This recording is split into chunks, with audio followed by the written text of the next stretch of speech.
జగద్గురుభ్యో నమః. నమో వీరబ్రహ్మణే. ఆత్మీయ భగవద్బంధువులందరికీ వీరబ్రహ్మేంద్ర స్వాముల వారి ఆశీస్సులు తెలియజేస్తూ, వీరబ్రహ్మేంద్ర స్వాముల వారు కాళికాంబ సప్తశతిలో 688వ పద్యం. స్వాముల వారు ఆధ్యాత్మిక పరంగా భౌతిక పరంగా రెండు అర్థాలు ఉండేటటువంటి పద్యాన్ని మనకు తెలియజేశారు. దాన్ని మనం ఇప్పుడు చూద్దాం.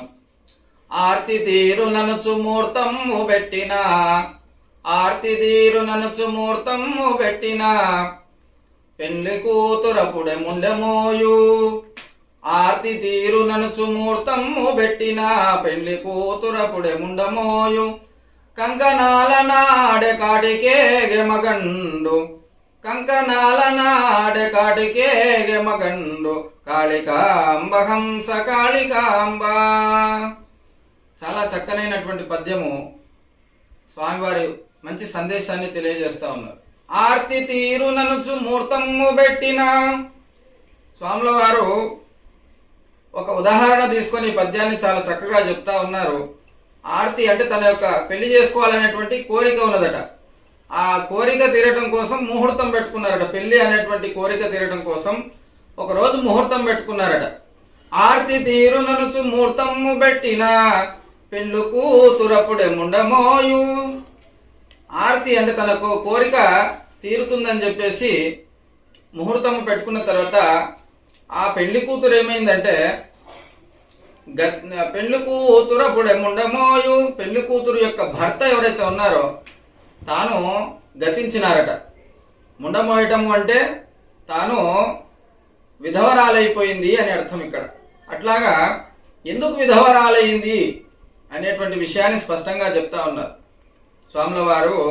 ఈ విధంగా చెప్తా ఉన్నారు. కంకణాల నాడే కాటికేగే మగండు అంటే ముహూర్త దోషం అనేటువంటిది ఏర్పడటం వల్ల ఎప్పుడైతే వివాహానికి ముందుగా మనము చేసేటటువంటి ప్రక్రియ, గణపతి పూజ చేయాలన్నా ఏదైనా కార్యక్రమం చేయాలన్నా మనం ముందు కంకణ ధారణ చేస్తాం.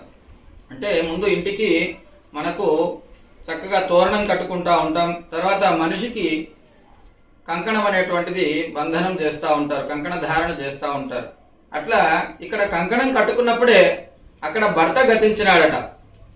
అది వీరబ్రహ్మేంద్ర స్వాముల వారు ఇక్కడ స్పష్టంగా చెప్తా ఉన్నారు. ఆర్తి తీరు ననుచు ముహూర్తము పెట్టిన, పెళ్లి కూతురపుడే ముండమోయు. కంకణాల నాడే కాటికేగే మగండు. కాళికాంబ హంస కాళికాంబ.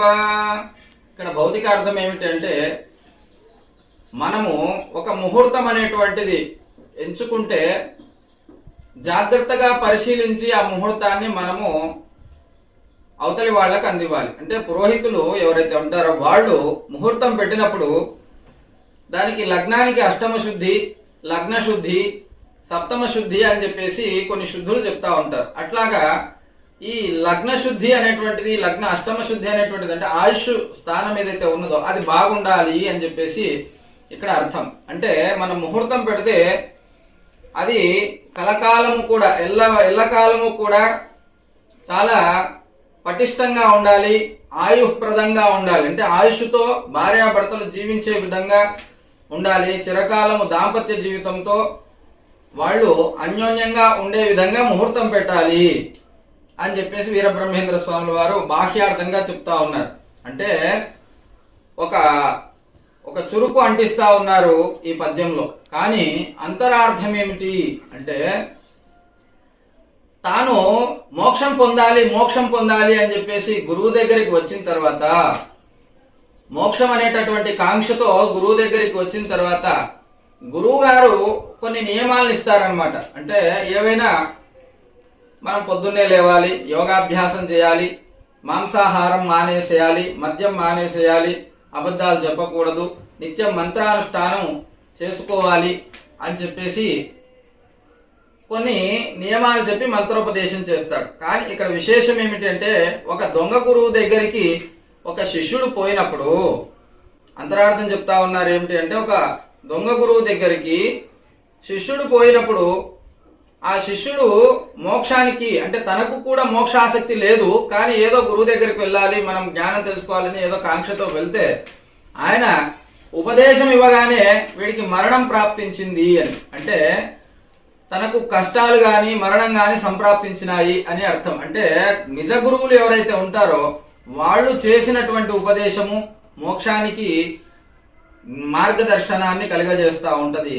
కానీ దొంగ గురువులు ఎవరైతే ఉంటారో వాళ్ళు ఇచ్చినటువంటి ఉపదేశం కానీ వాళ్ళు పొందాలనుకున్నది ఏదైతే ఉంటుందో అది చెడు ఫలితాన్ని ఇస్తుంది అని చెప్పేసి స్వాముల వారు ఈ పద్యంలో మనందరికీ తెలియజేస్తున్నారు. కాబట్టి మనమంతా జగద్గురు శ్రీమద్ విరాట్ పోతులూరి వీర బ్రహ్మేంద్ర స్వాముల వారి యొక్క ఆశ్రయాన్ని పొంది స్వామివారి మార్గాన్ని అనుసరిద్దాం, స్వామివారి బాటలో నడుద్దాం. అందరికీ ఆశీర్వాదం. మంగళం మహత్.